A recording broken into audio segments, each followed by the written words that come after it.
asesora de Patricia Bullrich. ¿Cómo estás, Josefina? ¿Qué tal? ¿Qué tal? Buenas noches. Te estabas riendo, ¿no? Recién con lo de Faroni. Realmente sí, es asombroso. Increíble, es asombroso. Bueno, yo creo que también lo que nos asombra es que esto también es parte de la justicia, ¿no? Porque la impunidad obviamente. A esos niveles. La tenemos a Elizabeth Piacentini, contadora, presidenta de Mujeres Empresarias. ¿Cómo estás, Elizabeth? Y a Ariel Quintela, que es titular de la distribuidora Quintela de Alimentos para Gastronomía y es del movimiento empresarial anti-bloqueo. ¿Cómo estás? Buenas tardes, buenas noches. Bueno, ¿cuál es tu mirada, Ariel, sobre este proyecto de reforma laboral? Contá un poquito qué es el movimiento. Nosotros invitamos mucho, te hemos invitado mucho acá, pero el movimiento empresarial anti-bloqueo. Bueno, el movimiento se creó, por la cantidad por la mafia sindical, que bloqueaba a las empresas, bloqueaba a todo tipo de emprendimientos que querían desarrollarse a través de aprietes, de todo tipo de delitos, ¿no? Entonces se decidió a través de una serie de empresarios formar el movimiento para podernos defender, ¿no? Porque estamos indefensos frente a la ley, digamos, y en ese momento del gobierno. Hoy, por suerte, pudimos implementar a través del Ministerio de Seguridad, gracias a, en su momento, Patricia Bullrich, que implementamos el número 134, que en el caso de bloqueo de una empresa podemos llamar y desactivar los bloqueos.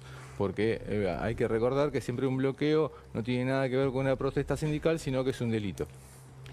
Sin duda. ¿Y cómo estás viendo la reforma laboral? Le pregunto a Elizabeth y a vos también, a ambos. Sí, bueno, justamente la reforma laboral hay un artículo. ¿Cómo es el proyecto, no? O cuál artículo te resulta más interesante o más positivo también para las pymes y para los trabajadores, para las empresas en general? Sí, en los últimos 10 años no se creó empleo, tenemos 15 millones de trabajadores, de los cuales el 40% están en la informalidad, por lo tanto el sistema que tenemos evidentemente no funciona. Esta modernización laboral es una ley muy amplia, tiene 190 artículos, tiene 80 páginas, realmente modifica muchísimas leyes y bueno, creemos que es un aire fresco para justamente flexibilizar un poco esta estructura tan rígida, por lo cual las pymes tienen temor de crear más empleo. Claro. Todas las pymes, todos los comercios, todos los emprendedores o profesionales desearían tener algún empleado más. Y muchas veces se retraen por el costo laboral, que es el más alto de la región. Estamos en uno de los 3 países del mundo con un costo laboral más alto, junto con Francia y Austria. Y también lo que es la rigidez y la litigiosidad. Las pymes no despiden personal, pero sí entran en litigios donde muchas veces no sienten que tienen parte, pero bueno, la industria del litigio es muy fuerte. Uno de los artículos de la reforma, perdón, Elizabeth, también con trabajadores en blanco, ¿no? Digamos, los juicios laborales. Esto me lo han contado mucho.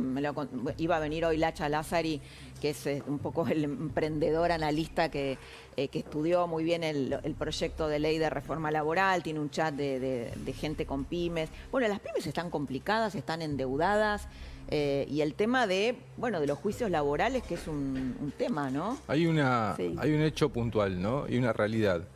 Argentina, como bien dijo, hace ya décadas que no se crean empleos.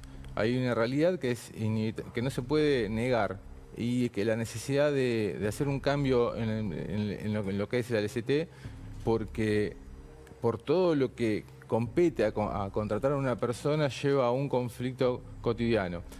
¿Cuál es? Que uno, para poder ingresar una persona, un trabajador, necesita tener también la facilidad de poder acomodar ese trabajo a la condición que hay. Se están dando muchas cosas y hay un problema por ahí muchas veces ahora en este momento con las cámaras, ¿no? Que se está dando. Que algunas de las cámaras están en contra de algunos artículos de la nueva reforma laboral. A ver, porque acá tenemos a la representante de Patricia Bullrich, aprovechá para decir cuáles son. Sí. Bueno, básicamente los aportes que hay que hacer a las cámaras, que estamos obligados, tanto a las cámaras como a los sindicatos.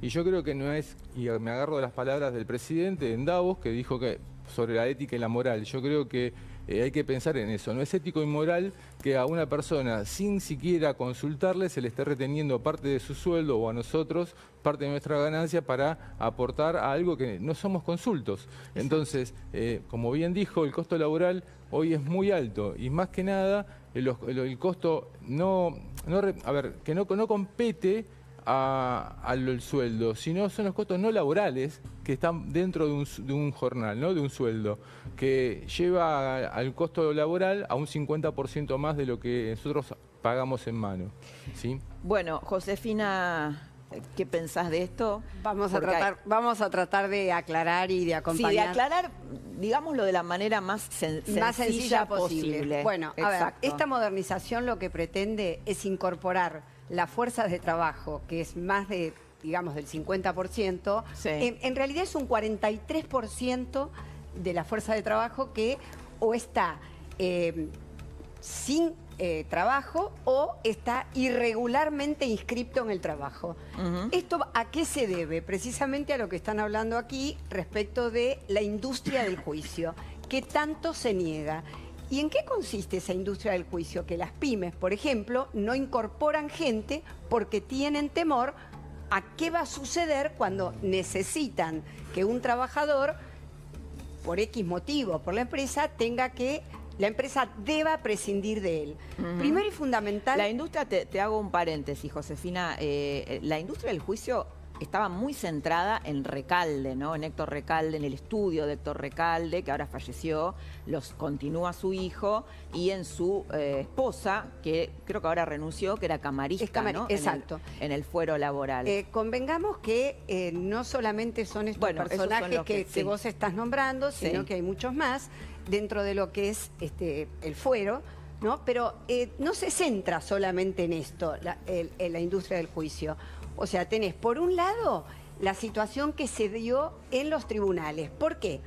Se están quejando en este momento los gremios porque dicen que se baja o se disminuye la indemnización del trabajador. Esto es falso, ya. Claro, lo que dicen los gremios es se eliminan las indemnizaciones. No, esto es falso. Primero y fundamental, lo que se establece... Está bueno que lo aclares. Lo que se establece es la base de cálculo de la indemnización, que hasta ahora es pura distorsión. Esto es lo que se establece. ¿Cómo es la base de cálculo? Bueno, se toma el salario que percibe el trabajador y se sigue con lo que establecía la 2744, vigente desde el año 1974, vergüenza total, vigente desde... Se toma la misma base, un mes por cada año de salario, por cada año de antigüedad o fracción mayor a 3 meses. Ahora, ¿qué dicen los gremios? Bueno, dicen, lo que pasa es que a se le disminuye el salario al trabajador. No, es falso.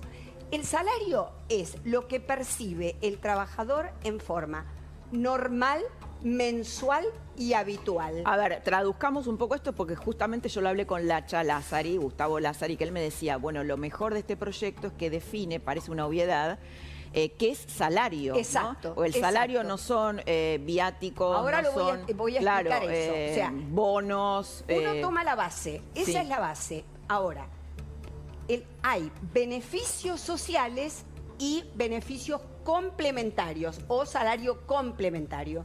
Los beneficios sociales, el trabajador los va a seguir percibiendo, pero esto no integra salario. ¿Por qué? Porque no lleva cargas patronales.